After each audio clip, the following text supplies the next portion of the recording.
Merhaba arkadaşlar, kanalıma hoş geldiniz. Bugün sizlerle yine hem yapması çok kolay, çok pratik hem de çok lezzetli bir ana yemek tarifi paylaşacağım. Fırında kaşarlı ve püreli köfte yapacağız. Ama köfteleri tek tek kızartmadan ve şekil vermeden çok kolay bir tarif olacak. İsterseniz malzemelerimizle köftemizin yapımına geçelim. İlk olarak köftemizi yapacağız.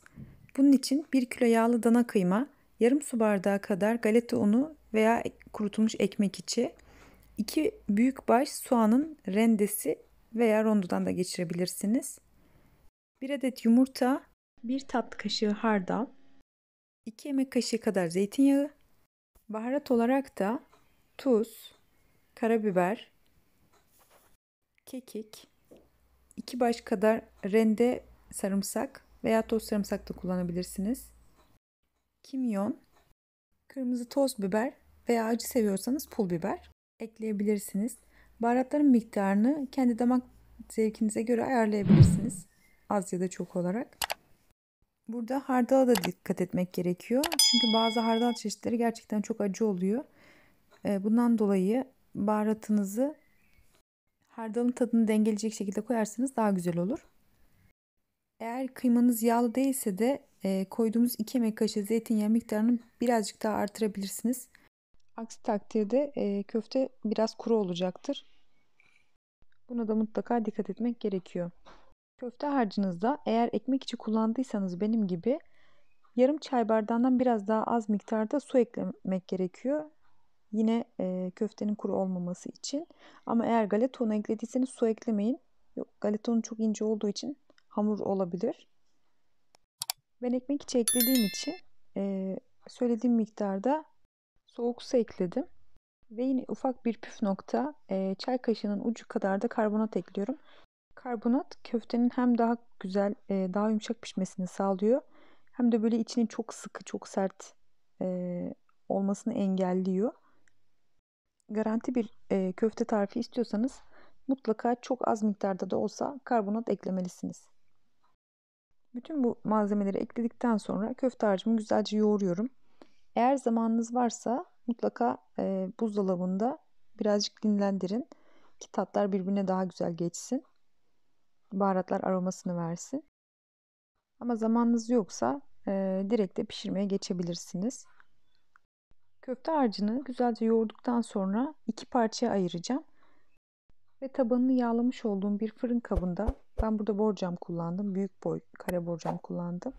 Bir fırın kabında ilk yarısını bu şekilde ekranda gördüğünüz gibi üzerine elinizle bastırarak şekil vermeye uğraşmadan sanki börek yapıyormuş gibi böyle 2 katlı bu şekilde elimle düzeltiyorum.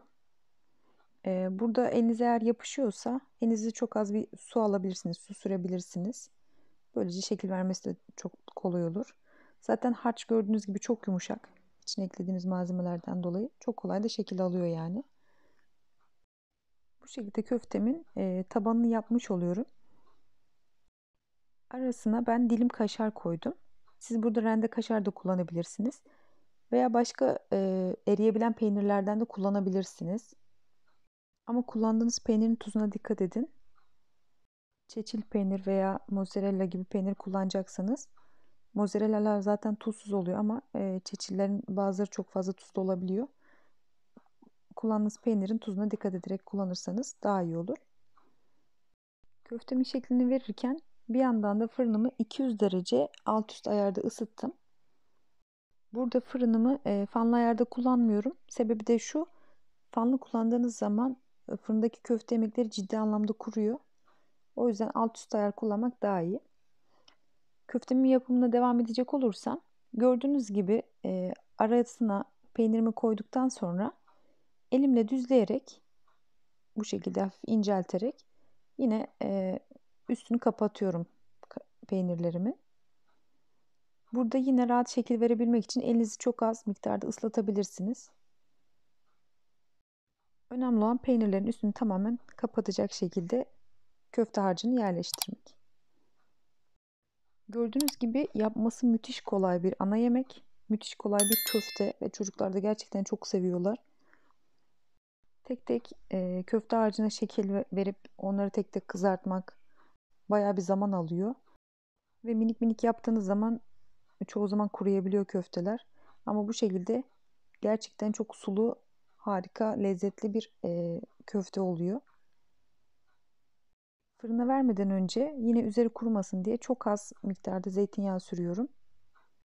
Ve köftemi 200 derece alt üst ayarda ısıttığım fırına gönderiyorum. Köfte fırında pişerken ben de bu arada püresini yapacağım. Patates püresi için 4-5 adet orta boy patatesi kabuklarını soyup tuzlu suda haşlıyorum. Siz direkt patatesleri kabuklarıyla haşlayıp daha sonra da soyabilirsiniz. Bu şekilde bana daha kolay geldiği için ben genelde bu yöntemi kullanıyorum. Ve patatesleri de tuzlu suda haşladığım için bana daha lezzetli geliyor. Ama tabii ki yine sizin damak tadınıza kalmış. Püre için ilk olarak haşlanan patatesleri güzelce ezdim.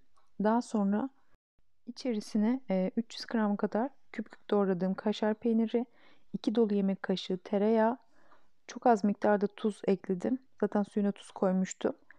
Karabiber ve birazcık da muskat ekledim. Muskat cevizi. Bütün bu malzemeleri patates hala sıcakken yapıyorum ki içinde tereyağı güzelce erisin. Kaşarlar da aynı şekilde içerisinde güzelce erisinler diye.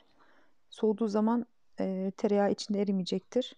Tereyağı ve kaşar pürenin içinde eridikten sonra patates püresine önce yarım bardak kadar süt ekleyeceğiz. Burada sütü kontrollü eklemek gerekiyor. Çünkü çok cıvık olabilir. O yüzden önce yarım bardak süt ekleyip kıvamına bakıp daha sonra eğer katı gelirse biraz daha süt ekleyebilirsiniz. Yine burada 1 yemek kaşığı tereyağı ekleyip süt yerine direkt 200 ml kadar yani 1 su bardağı kadar sıvı krema da ekleyebilirsiniz. Benim kullandığım patatesler biraz büyük boy patatesti. O yüzden ben 1 bardak süt ekledim. Ama dediğim gibi siz önce yarım bardak süt ekleyip kıvamını kontrol edip daha sonra geri kalanını ekleyebilirsiniz. Sütü ekledikten sonra güzelce karıştırıyorum. Eğer burada hala içinde pütürler olduğunu düşünürseniz daha ipeksi bir kıvam elde edebilmek için blenderdan geçirebilirsiniz. Ama gördüğünüz gibi bu şekilde biraz daha fazla karıştırarak da pürüzsüz bir patates püresi elde edebilirsiniz. Ben patates püresini hazırlayana kadar köftem de pişti fırında. Onu fırından çıkartıyorum ve direkt köfte sıcakken üzerine patates püresini yayacağım. Bu tarifi püresiz de yapabilirsiniz. Ben çoğu zaman sadece bu şekilde kaşarlı köfte olarak da pişiriyorum. Yani üzerine püre eklemeden. Ama püre koyduğunuz zaman ekstra bir lezzet katmış oluyor.